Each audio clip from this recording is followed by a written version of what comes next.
Queridas irmãs, queridos irmãos, como acontece geralmente todas as noites, na segunda e na quinta-feira, nossos encontros são orientados, balizados pelo Evangelho segundo o Espiritismo, obra básica na qual o mundo invisível enfechou os pressupostos, os princípios morais. Depois de ter tratado da questão filosófica no Livro dos Espíritos, que aniversaria no próximo sábado, nos seus 152 anos de existência, e depois de ter apresentado àqueles que buscavam entender os processos mediúnicos, uma parte das realidades da ciência, da pesquisa, da investigação, através do Livro dos Médiuns, Kardec, na terceira obra, que na sequência foi apresentada ao mundo, traz o Evangelho segundo o Espiritismo, colocando neste livro o conteúdo moral das leis que Jesus veio revelar. E é com base nisto que nos nossos encontros, nas segundas, nas quintas-feiras, nós nos debruçamos ou dali extraímos algo do muito que continua nos esperando nessas inúmeras lições de vida. Não modificaremos o nosso modo de ser e nem modificaremos o mundo até que de verdade nós nos imbuamos de conceitos que, penetrando o nosso modo de viver, façam com que nós vivamos de um outro jeito. Criticaremos os políticos, acusaremos os governos, nos indisporemos com autoridades, reclamaremos da vida, mas todas estas formas de agir não correspondem a nada que seja eficaz na modificação daquilo que nos incomode. É apenas um grito de protesto que praticamente todos fazem e ninguém escuta, e que não muda absolutamente nada. Se o mundo precisa ser melhor, como a maioria de nós acha que deve, você, entretanto, pode fazer alguma coisa para isso acontecer. E esta alguma coisa é muito simples: melhore-se. Se você for melhor, a partir desse momento o mundo já é melhor. Porque antes de você melhorar, o mundo continuará igualzinho ou pior do que até mesmo nós estamos imaginando. Mas quando a gente, pessoalmente, por entender os mecanismos do universo que repercutirão em nós e nos outros, melhoramos, o mundo começa a ser melhor a partir de você. E ainda que os outros não façam a parte deles, ainda que as pessoas, que os governos, que as autoridades, que todos os que estão no mundo com algum controle sobre alguma organização nada façam, não importa. Você é um morador de uma residência que não está destruindo a casa, que não a está arruinando, que ao contrário, está fazendo de tudo para que no canto onde você vive, naquela atmosfera que você pode influenciar, as coisas funcionem. Agora, quando chegar a hora da reforma, quando o dono do prédio chegar aqui e disser: vamos ver onde cada um está vivendo e o que cada um está fazendo do seu ambiente, e for ver como é a sua vida e a vida dos demais que estão no mesmo lugar, aquilo que estiver à sua volta denunciará a este que organiza esta reforma a qualidade de quem está vivendo ali.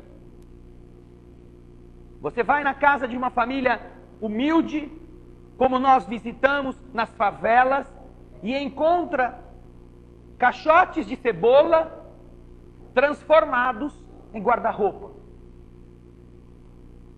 revestidos de papel, papel de jornal, papel de embrulho, papel manilha, onde as pessoas dobram suas roupas e ali guardam.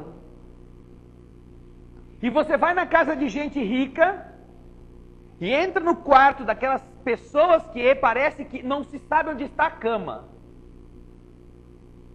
Porque tem armário, tem cabide, tem guarda-roupa, e aquilo é um alvoroço de descaso, de sujeira, de descuido.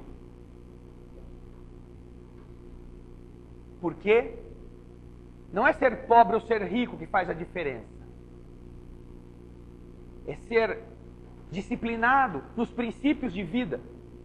É ser alguém que sabe valorizar as coisas, que gosta de viver na ordem, que gosta de ter um pouco de organização em suas coisas. Que seja como pobre, ou seja como rico, vai mantê-lo sempre. Agora, quem não possui isto, o indisciplinado, o preguiçoso, o ocioso, este estará sempre vivendo no lixo, vivendo na bagunça, vivendo naquele ambiente desagregado, desajustado. Por quê? Porque ele nunca se preocupa em ser diferente. Muitas pessoas perguntam àqueles que são organizados: mas como é que você consegue? A sua casa está sempre organizada, tudo está mais ou menos no lugar. Você não faz bagunça. E certa vez perguntaram para uma pessoa muito famosa nos Estados Unidos. Parecia ser uma escritora, ou uma pessoa que tinha um programa na televisão americana e que, obviamente, por ter recursos, poderiam pensar que ela tinha milhares de empregadas que faziam por ela. E ela tinha, de verdade, algumas que arrumavam, mas ela falava: ai, não é que eu sou muito arrumada, que eu sou muito organizada, eu também sou bagunçada. Mas o que acontece é que quando eu chego em casa, depois de um dia de trabalho, eu chego na sala, quando eu fecho a porta, olho para minha casa e bom, é aqui que eu vivo. E aí eu olho: puxa vida, esqueci o par de sapato de ontem à noite debaixo da poltrona. Então eu já saio e pego o par de sapato. E aí eu olho para o outro lado: deixei um monte de revista desdobrada fora da caixinha, vou lá e põe as revistas na caixinha.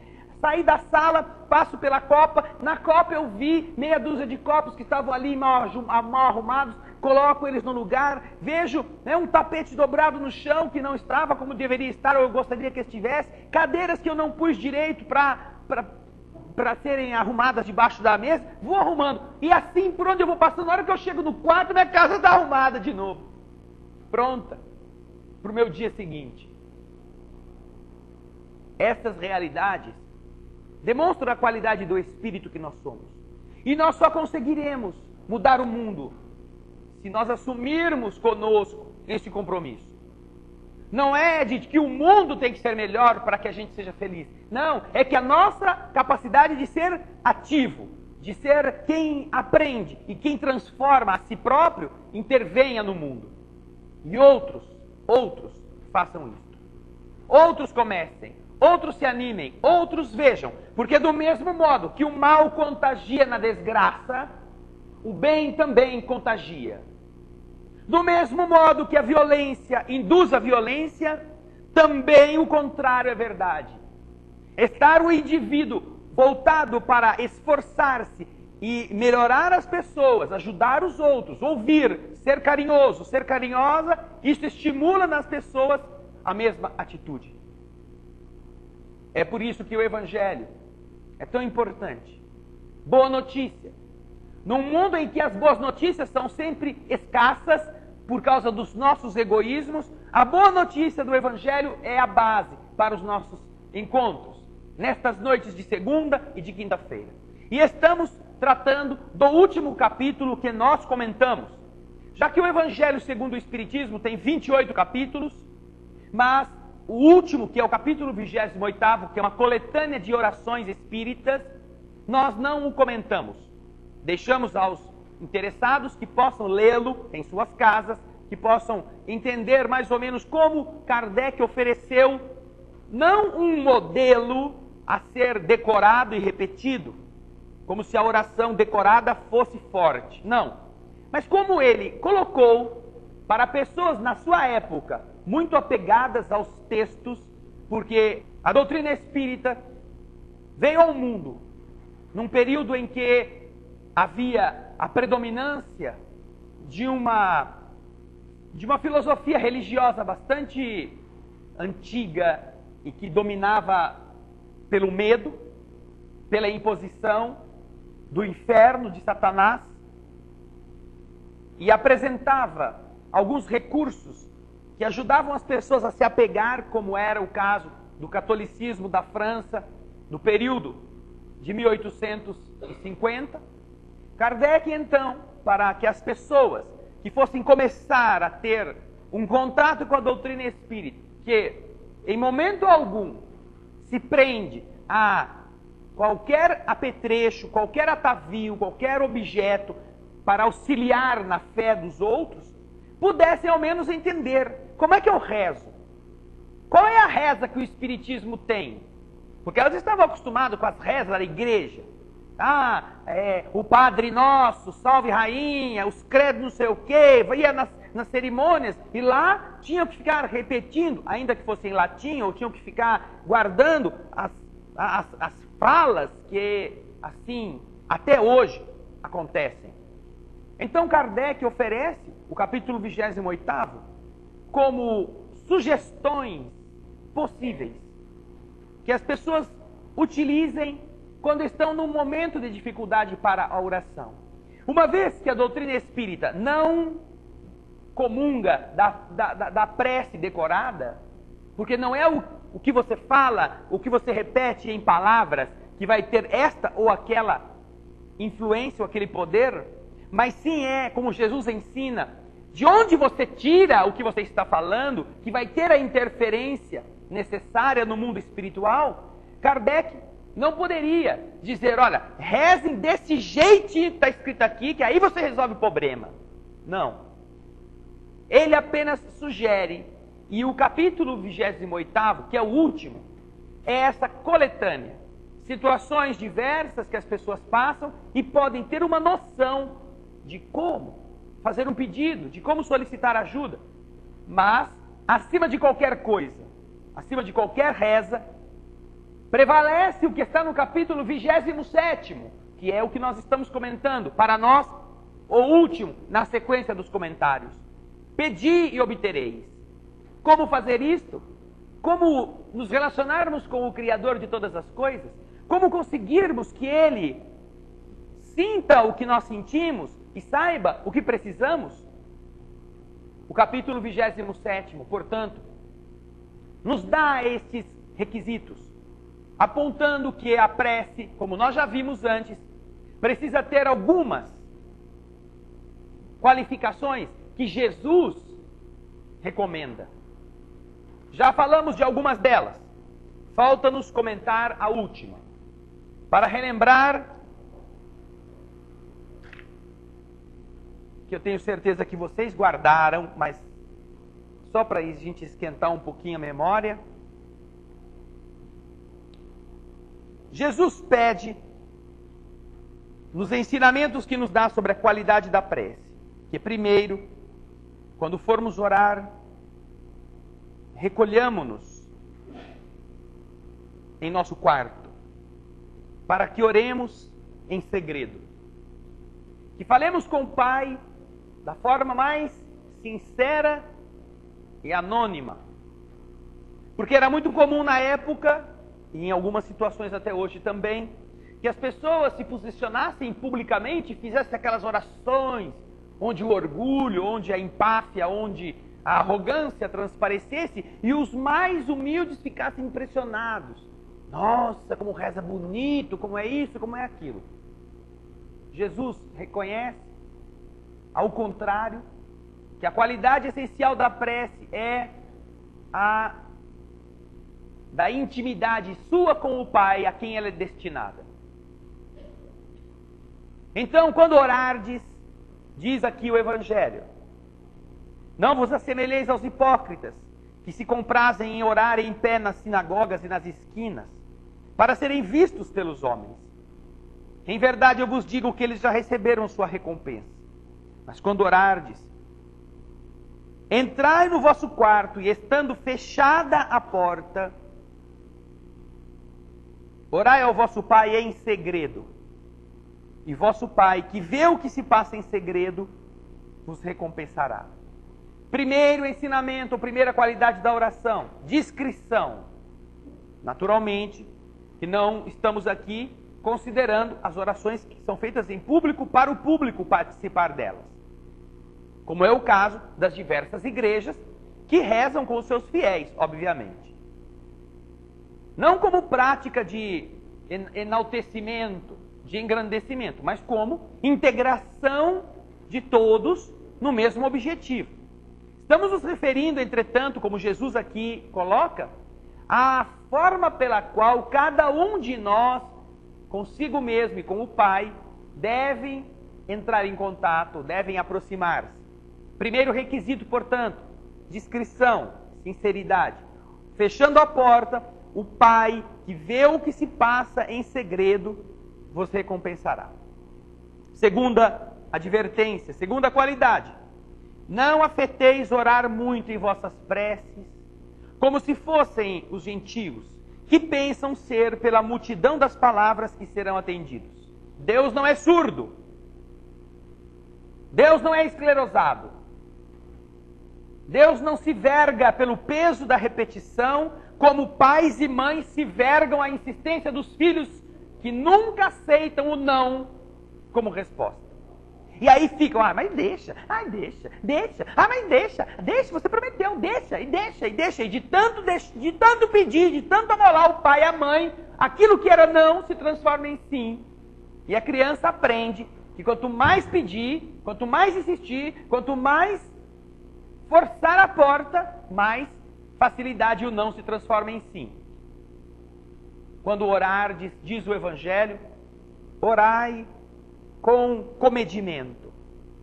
Não é pela multiplicidade das palavras que nós seremos ouvidos.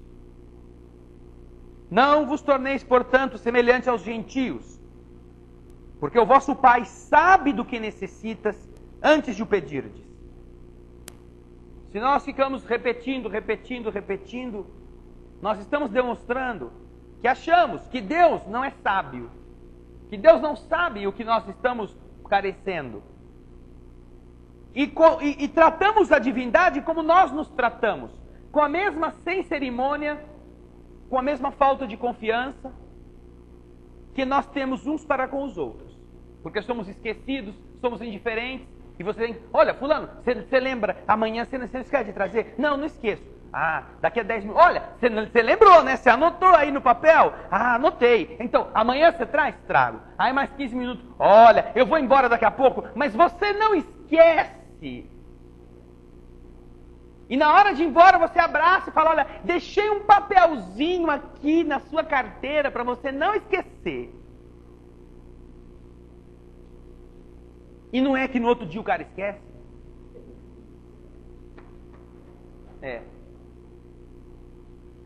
Acho que até de birra, de tão enchido que ele foi. Deus não é assim. Antes que nós peçamos, Deus já sabe o que nós precisamos. Terceiro requisito: quando vos apresentardes para orar, esse dói. Se tiverdes alguma coisa contra o vosso irmão, contra alguém, perdoai-lhe, a fim de que vosso Pai que está no céu perdoe também os vossos pecados. Se vós não perdoardes, vosso Pai que está no céu não vos perdoará também os vossos pecados. Que é autenticidade. Vai pedir a Deus que Deus te ampare. Como você pode pedir isso se você não ampara aqueles que você tem alguma coisa contra eles? São 3 requisitos básicos da prece. Que Jesus, isso não é invenção da doutrina espírita, isso está no Evangelho. Qualquer religião cristã encontrará os versículos na Bíblia, no Novo Testamento, ensinando como rezar. Não se precisa rezar alto para os outros verem. Não se precisa rezar falando sem parar. E além de tudo, não se deve fingir para rezar. Já notaram como que as pessoas falam com Deus? Senhor, por favor, eu estou tão desesperado. Agora acompanha essa pessoa no campo de futebol e vê como ela torce para o time dela. Né? Vê, é uma boa experiência esta. Até para ver o que você não conhece em termos de palavrão, você aprende lá. E não é só de marmanjo não, criancinha de 3 anos que ainda não sabe falar, já está xingando lá da arquibancada. E é engraçado isso, né? Então, nós que queremos falar com o Criador, pedindo coisas ou apresentando problemas, devemos nos lembrar de ser autênticos com Deus. Se eu sou daqueles que falam mal dos outros, vou parar de falar mal. Se eu tenho alguém que me tenha ferido e que eu não consegui esquecer, eu vou procurar antes de falar com Deus, ser autêntico e desfazer o mal. Certa vez, nós contamos isso algumas vezes em palestra, Gandhi foi solicitado por uma mãe que falasse com o filho de 12 anos para que ele parasse de comer açúcar, porque estava engordando muito. E o menino admirava muito Gandhi. Ela já tinha falado muito para o filho parar de comer açúcar, mas não adiantava. Mas se Gandhi falasse com ele, ele tinha uma tal admiração pelo sábio hindu que o menino pararia de comer açúcar. Aí então Gandhi disse que falaria e marcou com 3 semanas a data de encontrar o menino naquele mesmo lugar. Daqui a 3 semanas a senhora me traz o seu filho. Tá bom. Aí a mulher chegou em casa, o Gandhi quer falar com você. Ai meu Deus, o que será aquele Gandhi? Não acredito, o menino ficou ali, né, desesperado, porque que ia falar com o Gandhi, ficou nervoso, ficou esperando a data, porque ele queria um dia estar perto do grande homem. Aí, passaram-se as 3 semanas, foi a mãe com o menino, chegaram lá na audiência. Aí, a mãe entrou, aí Gandhi olhou, a senhora é a mulher do açúcar, do seu filho? O menino veio? Veio sim. Pode mandar ele entrar. Aí o menino entrou, ficou na frente do Gandhi, assim, embevecido. Gandhi olhou para ele e disse: você deve parar de comer açúcar.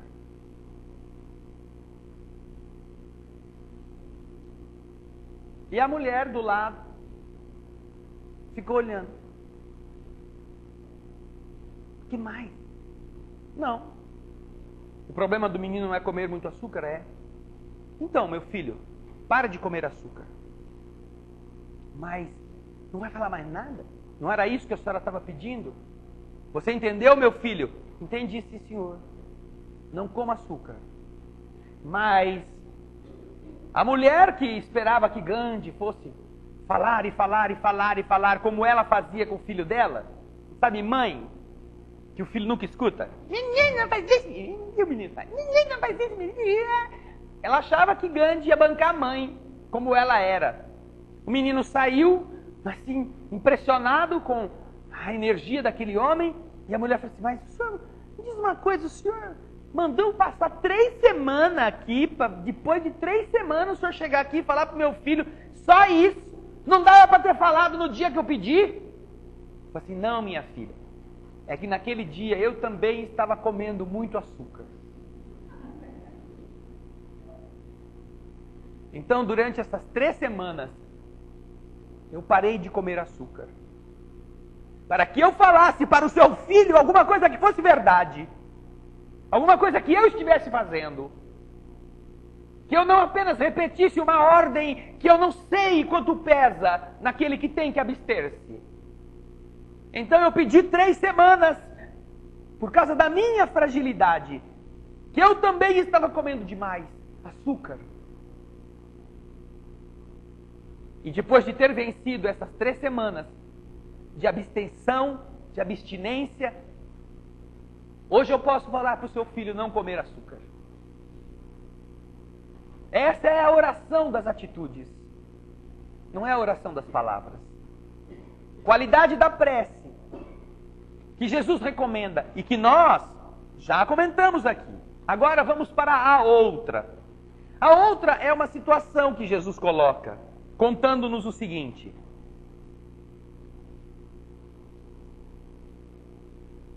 ele contou também esta parábola a alguns que confiavam em si mesmos como sendo justos e desprezando os outros. 2 homens subiam ao templo a fim de orar. Um era fariseu e outro era publicano. Fariseu era um representante da elite intelectual dos judeus de Jerusalém. Homem rico, homem poderoso, homem inteligente, homem capaz, culturalmente falando. E o publicano era considerado uma ralé entre os judeus. Por quê? Porque o publicano era o que cobrava impostos dos seus irmãos para mandar para Roma, que cobrava os impostos. E o próprio judeu, comprando o direito de ser aquele que cobrava, ficava com uma parte para ele e mandava para Roma o que devia mandar. Então os judeus que odiavam pagar impostos, ainda bem que hoje tudo mudou, né? Eles odiavam também os publicanos, cuspiam quando passava um publicano por perto, ignoravam, humilhavam sempre que podiam. Então, Jesus coloca a elite do povo, religiosa inclusive, e coloca a ralé do povo. 2 homens subiam ao templo para orar. Um era fariseu e o outro publicano. O fariseu, estando em pé, orava assim consigo mesmo: meu Deus, eu vos rendo graças porque não sou como os outros homens, que são ladrões, injustos, adúlteros, nem como esse publicano. Jejuo 2 vezes por semana e dou o dízimo de tudo que eu possuo. Essa era a oração do fariseu. O publicano de Jesus, ao contrário, mantendo-se distante, não ousava sequer erguer os olhos ao céu, mas batia no peito dizendo: meu Deus, tende piedade de mim, que sou um pecador. Eu vos declaro que este retornou entre os seus justificado, e não o outro, não o fariseu, que cumpria todas as exigências da ritualística, que dava o dinheiro, que jejuava, que passava fome 2 vezes na semana, que se vestia bem pelos rituais do templo, pelas exigências dos costumes, mas que não tinha dentro de si o requisito necessário. E completa Jesus o ensinamento: porque todo aquele que se eleva será humilhado, e todo aquele que se humilha será exaltado. Esta recomendação de Jesus completa no capítulo 27º, na primeira parte do capítulo, os requisitos da qualidade da prece. A prece precisa partir de um coração humilde, de um coração que tem noção de quem é, dos erros que tem, dos equívocos cometidos, das carências que possua, não apenas aquelas que motivam a existência da oração, mas as debilidades morais. Porque raros dos que nos escutam e nos assistem, começam a prece todos os dias dizendo o que este publicano acabou de dizer. Raros de nós, antes de dormir, que é geralmente o horário que nós rezamos, começamos dizendo: ah, Senhor, veja só como eu não valho muita coisa. Hoje mesmo eu tive raiva de uma pessoa que me tratou de uma forma que eu achava não merecer. Eu cobicei ainda hoje, Senhor, as coisas que o meu amigo possuía. Olhei com malícia para as pernas de uma companheira de trabalho, ou para os músculos de um amigo que estava no mesmo ambiente em que eu estava. Veja, Senhor, como eu andei pelo mundo, que me deu o ar fresco, a luz do sol dourada, o perfume das flores, sem nenhuma nódoa. E veja como eu poluí todas as coisas. Raros de nós oramos assim. Raros de nós, de verdade, olhamos para nós quando oramos. É por isso que dificilmente conseguimos a sintonia necessária para que as coisas do mundo espiritual, de verdade, preencham a gente. Certa vez, um espírito se acerca de Francisco Cândido Xavier e lhe diz: Chico, você precisa se preparar porque você vai receber um espírito cuja elevação é tão grande que se você não jejuar, ele não tem condições de chegar perto dos encarnados através da sua mediunidade. E então, para melhorar dentro dele as condições vibratórias e ser um canal menos imperfeito para a sintonia com o mundo superior, não apenas no jejum físico, de comer quase nada, por vários dias, se não me engano 3 ou 4 dias, para a reunião que aconteceria logo imediatamente a este tipo de conduta, mas também ao jejum de pensamentos, a não se deixar irritar, não se deixar abater, não se deixar levar por provocações. Ele esteve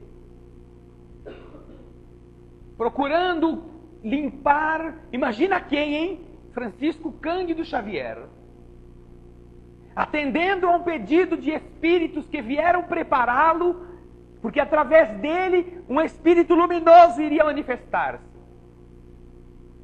E assim ele precisou disciplinar-se para que na reunião que havia sido marcada como aquela da manifestação desse espírito, através de Francisco Cândido Xavier, o espírito generoso de Fabiano de Cristo pudesse manifestar-se. A gente pensava que era Jesus, não é? Poxa, 3 dias sem comer quase nada, sem brigar com os outros. Jesus ou Maria de Nazaré. Não. Ainda não era. Era Fabiano de Cristo. Fabiano de Cristo. E tem gente por aí recebendo Allan Kardec, Bezerra de Menezes, que vem dizer como é que as pessoas devem pagar a mensalidade do centro espírita. Sabem disso? Vem receber. Conheço pessoas que trabalham com amor, que se dizem médiuns de cura, e que fazem cirurgias, inclusive, nas casas espíritas onde atendem, e recebem Dr. Bezerra e outros espíritos, e são fumantes, para não dizer o resto. Aí você vai no hospital para ser operado. Um hospital aqui, né, desses hospitais que o homem constrói, e vai ser operado. E está lá, tudo limpinho, sala esterilizada, material esterilizado, os enfermeiros todos esterilizados, com aquelas rouponas. Chega o médico com o charutão na boca, não é pai de santo não, é charutão mesmo, com a mão que acabou de trocar o pneu do carro, com a roupa que ele vai operar, cheia de mancha, de sangue. Não, estou pronto, vamos lá, vamos para a operação. Você sara na hora. Não, doutor, eu já estou bom. Precisa não, obrigado. Só de ver o senhor é tão competente que eu já estou bom, já sarei. E ó, se manda dali. Todas as nossas posturas com relação à elevação do espírito tem a ver com estes conselhos que este capítulo 27 nos apresenta. Existem pessoas que vão à casa de Deus e acham que ali se esgota, se realiza e se esgota toda a sua ligação com o Pai. Aí saem dali e vão ser o quê? Vão ser mundanos como o mundo pede. Não prestam. Não prestam para as coisas divinas. Setorizam a sua ação na terra por alguns momentos em que ali parece que eles se santificam para logo depois permitirem-se continuar endemoniados.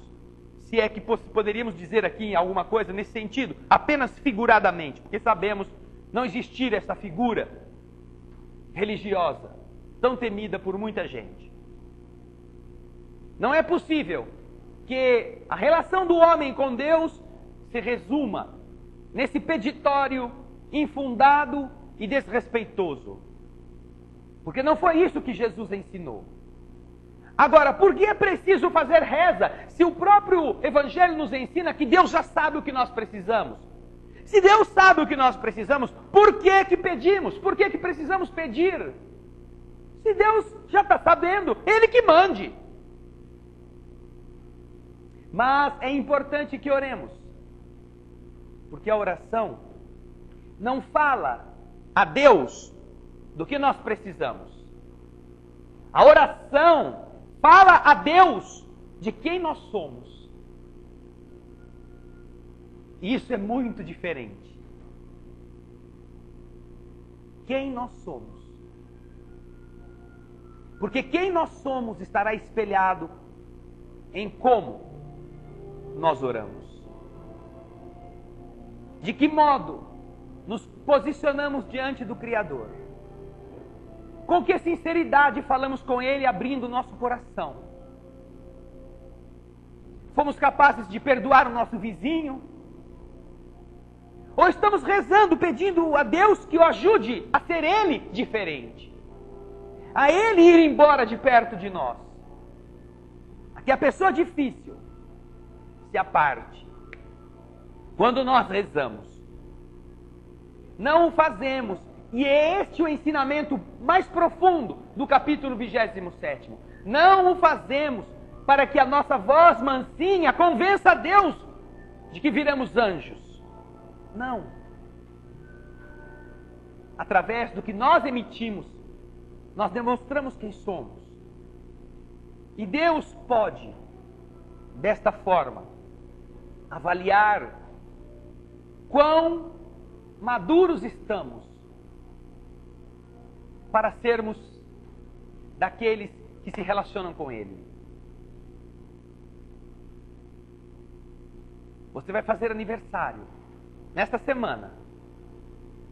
E aí você abre as suas correspondências, esperando que alguém tenha escrito para você uma cartinha de felicitações. E aí você vê que nos dias que antecedem o seu aniversário chegam 4, 5, 7, 8 cartinhas. Você fica feliz. Nossa, quanta gente lembrou de mim. Aí você abre a primeira. É o gerente do seu banco. Felicidades, parabéns, hoje é o seu dia. Nós do banco tal estamos muito felizes que você esteja conosco e este seja o seu dia. E vem assinada pela máquina. E você fala, ai, como é bom ter uma máquina como amiga. Aí fecha aquela, abre a outra. A máquina lembrou de mim. Vem a segunda. Quem é? A loja onde você compra. Americana, Renner, Zara, depende do tamanho do cheque.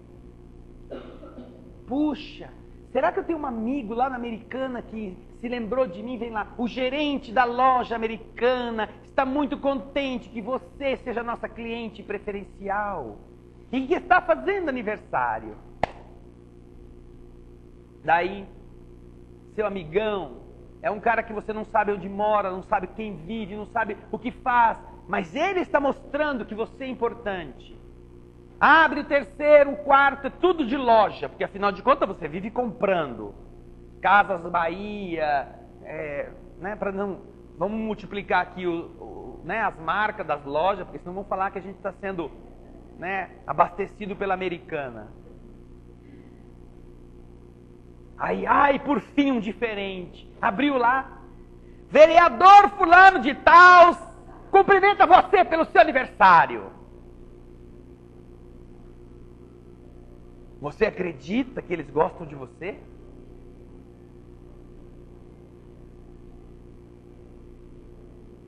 Se acreditarem, vocês estão perto do paraíso. Porque a boa fé já é natural. Nossa, eu tenho um amigão lá na prefeitura. O doutor, vereador fulano de tal é meu amigo, me mandou inclusive uma cartinha de felicitação pelo meu aniversário. Vai lá. Vai tentar falar com ele. João, há quanto tempo? Obrigado. Quem é você, cara? Sai daqui, não te conheço. Como não me conhece? Você mandou para minha casa um papel lá me felicitando. Hoje é o meu aniversário, eu vim aqui te agradecer para você me dar um abraço pessoalmente. Sai que você deve estar cheio de uruca, isso pega. Pobre pega doença, passa doença. É o seu amigo. E por que você não acredita em ninguém que faz isso? Porque todos estão fazendo isso. Porque você compra na loja dele, porque você guarda o dinheiro no banco dele, ou porque você vota no infeliz. E que daqui a pouco vai precisar de novo do seu voto. Nenhum está fazendo isso porque gosta de você. Eles estão mostrando quem eles são. Assim também é a nossa prece a Deus. A nossa oração a Deus demonstra quem nós somos. Muito mais do que serve para que Deus se condoa das nossas dificuldades, porque o coração de pai, o coração de mãe estão sempre propensos a se condoer pelo sofrimento dos seus filhos. Daí ser muito importante que aprendamos que quando oramos, nós nos desnudamos. Se a nossa oração é fria, nós demonstramos que não somos sinceros. Se a nossa oração é ritualística, demonstramos que não estamos nela. Só estamos encenando, estamos realizando um teatro. Se nós estamos fazendo as coisas, pedindo a Deus, sem fazer a nossa parte, nós somos oportunistas. Estamos querendo lesar a divindade. E, portanto, ainda somos maus filhos. Não somos competentes nem para rezar. Somos crianças que fazem manha, sabe? Você que é pai e mãe, quando vê o filho manhoso fazendo aquela birra, porque ele quer conquistar certas coisas e quer que você caia na armadilha que ele montou. Então você olha para aquilo e vê, puxa vida, eu pensei que meu filho fosse mais maduro do que ele demonstrou ser. Para que possamos pensar a respeito disto, o Espírito Humberto de Campos nos conta uma história, no livro Contos e Apólogos, que tem a ver com uma notável criatura que viveu na terra e que deixou o seu nome atrelado aos serviços de amor ao próximo. No capítulo 13º do livro Contos e Apólogos, que Humberto de Campos escreveu através de Francisco Cândido Xavier, Humberto de Campos que se assinava na época Irmão X, ou que assinava, não é? Melhor dizendo, o capítulo 13, Louvores Recusados. Conta-se, no plano espiritual, que Vicente de Paulo estava realizando uma cerimônia religiosa num templo aristocrático da França. Encarnado, portanto. Ele vivia na França nessa época. Em uma cerimônia de grande gala, à frente de ricos senhores coloniais, capitães de mar, guerreiros condecorados, políticos ociosos e avarentos sórdidos, que estavam na missa, que ele estava oficiando. Quando, a certa altura da solenidade, verificou-se diante do altar um inesperado louvor público.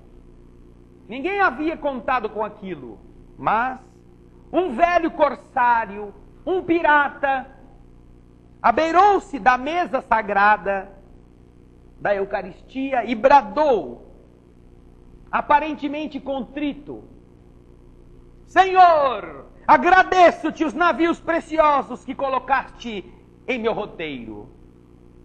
Meus negócios estão prósperos, graças a ti, que me dignaste a boa presa. Não permitas, ó Senhor, que o teu servo fiel se perca na miséria. Dar-te-ei valiosos dízimos. Erguerei uma nova igreja em tua honra. E tomo os presentes por testemunha do meu voto espontâneo. Vendo aquilo, outro devoto, endinheirado, que lá estava, animou-se, falando em voz alta, diante do altar da cerimônia. Dirigindo-se a Jesus, que estava lá, representado pela estátua que, a princípio, oficiava antes até do próprio sacerdote. Senhor, minha alma freme de júbilo pela herança que enviaste à minha casa, pela morte do meu avô, que em outro tempo te serviu gloriosamente no campo de batalha. Agora podemos, enfim, descansar sob a tua proteção, esquecendo o trabalho e o cansaço. Tinha ficado rico porque o avô, que era um guerreiro, que havia arruinado a vida dos outros e roubado os que tinha matado, agora morrendo, lhe deixava como herança toda a fortuna. E ele, como neto, agora não precisava mais trabalhar. Seja louvado o teu nome para sempre, completa. Um cavalheiro maduro, exibindo o rosto caprichosamente enrugado, levanta-se e faz a mesma coisa diante do altar, dirigindo-se a Jesus e agradecendo: Mestre divino, trago-te a minha gratidão ardente pela vitória na demanda provincial. Eu sabia que a tua bondade não me desprezaria. Graças ao teu poder, minhas terras foram dilatadas. Construirei por isso um santuário em tua memória bendita para comemorar o triunfo que me conferiste por justiça. Adornada senhora, vendo os homens a proferirem estes compromissos públicos, tomou posição igual a deles e exclamou: Divino Salvador, meus campos da colônia distante, com o teu auxílio, estão agora produzindo satisfatoriamente. Agradeço os negros sadios e submissos que me mandaste, e em sinal de minha sincera contrição, cederei à tua igreja boa parte dos meus rendimentos. Um homem antigo, de uniforme agaloado, cheio de medalhas e de condecorações, acercou-se do altar e clamou, estentórico: A ti, mestre de infinita bondade, o meu regozijo pelas gratificações com que fui aquinhoado. Os meus latifúndios procedem da tua bênção. É verdade que para preservá-los sustentei a luta e alguns miseráveis foram mortos. Mas quem senão tu mesmo colocaria a força em minhas mãos para a defesa indispensável? Doravante, não precisarei mais pensar no futuro. De minha poltrona calma, farei orações fervorosas, fugindo ao imundo intercâmbio com os pecadores. Para retribuir-te, ó eterno Redentor, farei edificar, na cidade onde a minha fortuna domina, um templo digno da tua invocação, recordando-te os sacrifícios na cruz. Os agradecimentos continuavam quando Vicente de Paulo, assombrado, ele que era o padre que oficiava esta cerimônia, reparou que a imagem do Nazareno, que estava no altar mor principal, aonde as pessoas se prostravam, a imagem do Nazareno ganhava vida, ganhava movimento. Sem entender o que acontecia, Vicente de Paulo, estático, saindo até da lucidez natural de uma pessoa que está oficiando uma cerimônia, viu-se à frente do próprio Jesus, que desceu do altar florido, chorando. O abnegado sacerdote observou que Jesus se afastava a passo rápido.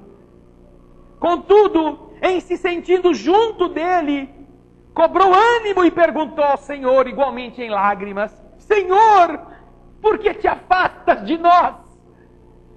O celeste amigo ergueu para o clérigo a face melancólica e explicou: Vicente, sinto-me envergonhado de receber o louvor dos poderosos que desprezam os fracos, dos homens válidos que não trabalham, dos felizes que abandonam os infortunados.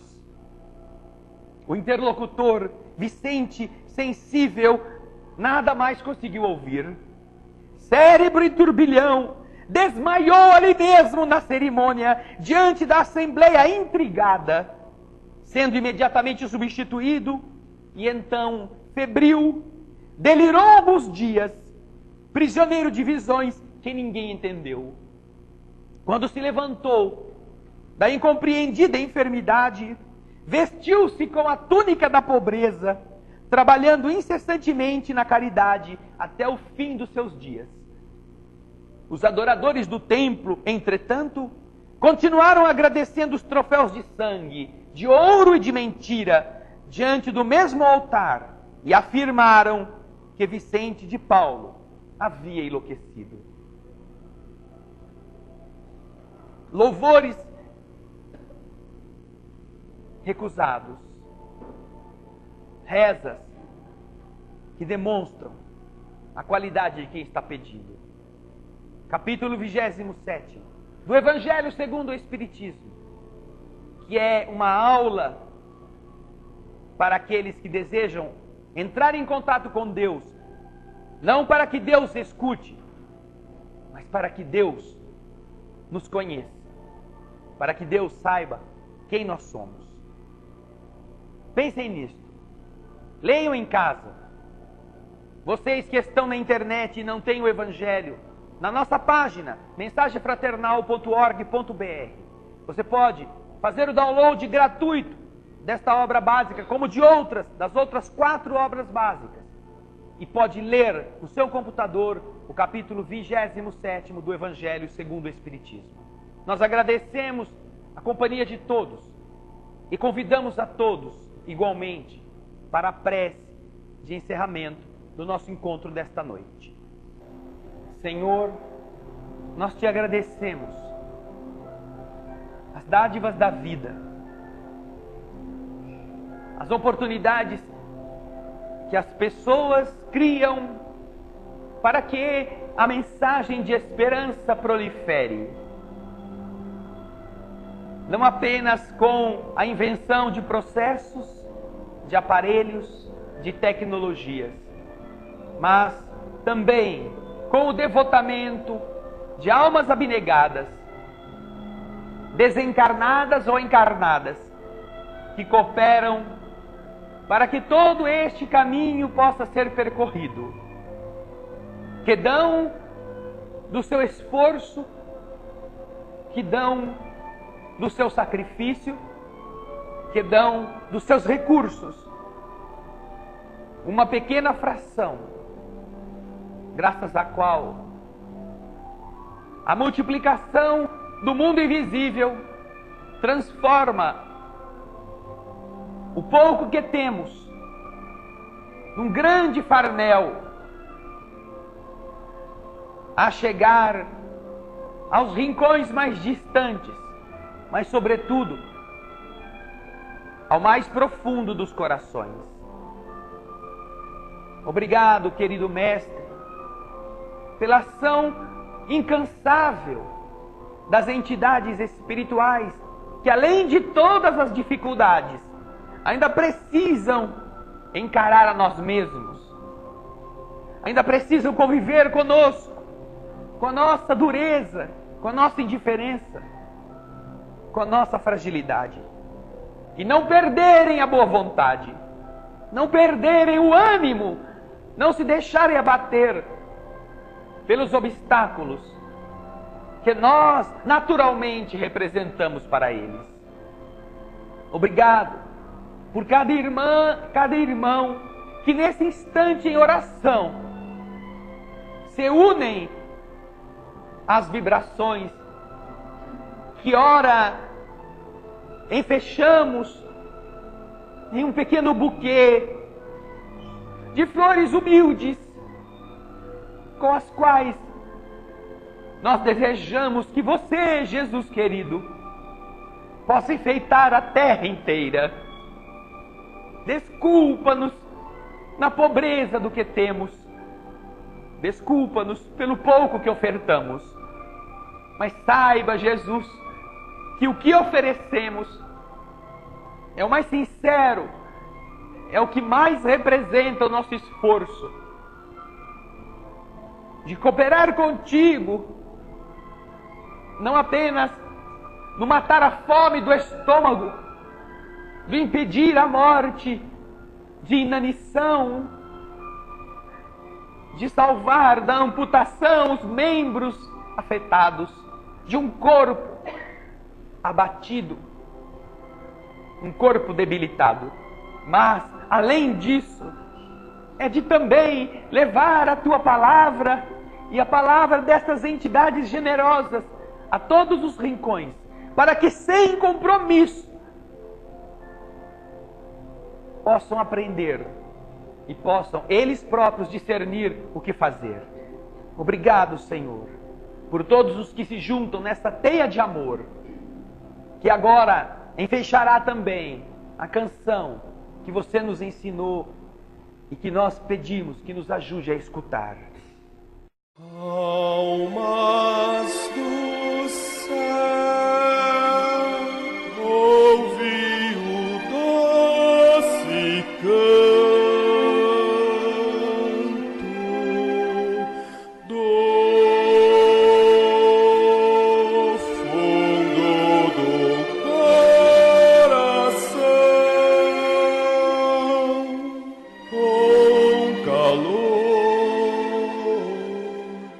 repleto de perfume em flor, como se fosse um só imenso jardim.